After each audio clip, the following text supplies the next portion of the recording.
هو أنا مسيّر والّا مُخيّر؟ السؤال ده فعلًا محيّر ناس كتير أوي. يا ترى أنا عايش الحياة دي مجرّد بانفّذ خطوات ربنا رسمها لي من قبل ما اتولد، والّا أنا فعلًا حُر أختار الطريق اللي أمشي فيه؟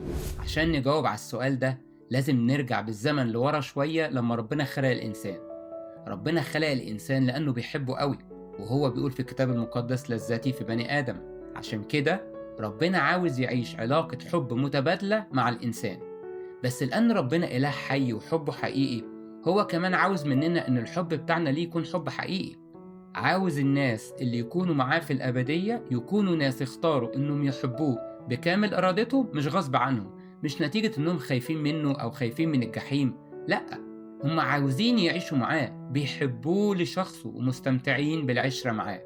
علشان كده لما خلق الإنسان اداله حرية إرادة كاملة، حرية في كل القرارات اللي هتأثر على حياته. حرية الإرادة دي كانت في حاجات زي الدراسة والشغل والارتباط. بس الموضوع مش بيقف عند كده، ربنا ادانا حرية كاملة إن إحنا نؤمن بيه أو لأ، نعترف بوجوده أو ننكره، أمشي ورا المعتقد ده أو المعتقد ده.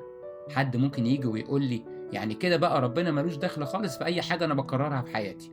هاقول لك إن جزء من حُب ربنا لولاده إنه مش بيتدخّل بحياتهم، إلا لو هم سمحوا له يتدخّل. يعني لو أنا جيت وقُلت لربنا بكل إيمان وثقة: يا رب أنا باسلِّم لك حياتي، باحبك وواثق فيك، وعارف إن اللي هتختاره لي أحسن بكتير من اللي هاختاره لنفسي، وباختار بإرادتي الكاملة إن إرادتك تحِل محل إرادتي. في الحالة دي إرادة ربنا هي اللي هتمشي في حياتي، وصوته هيكون عالي جوايا، وإرشاده ليّا هيبقى زي البوصلة وأنا ماشي في الصحرا. هيمشّيني في الخطة اللي هو رسمها لي، وهيفتح قدّامي أبواب وهيقفل أبواب تانية.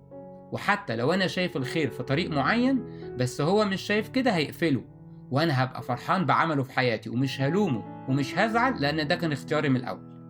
وفي حالة إني مش مسلم حياتي لربنا، ربنا برضه مش بيسيبني، بيفضل يبعت لي علامات ترشدني للقرار اللي فيه الخير ليا. بس دوري هنا إني أفهم العلامات والإرشادات ديت. لكن للأسف أوقات كتير بنختار بإرادتنا إن إحنا نطنش العلامات دي، ولما قرارنا يطلع غلط ويعمل لنا مشاكل بنقول ربنا عاوز كده. يعني باختصار أنا مخير، بس ممكن أختار إني أكون مسير.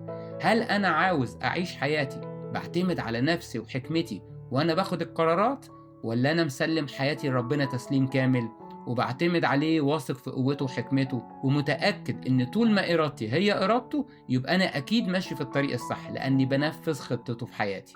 يعني المفتاح هو التسليم، زي ما الكتاب المقدس بيقول: سلِّم للرب طريقك واتكل عليه.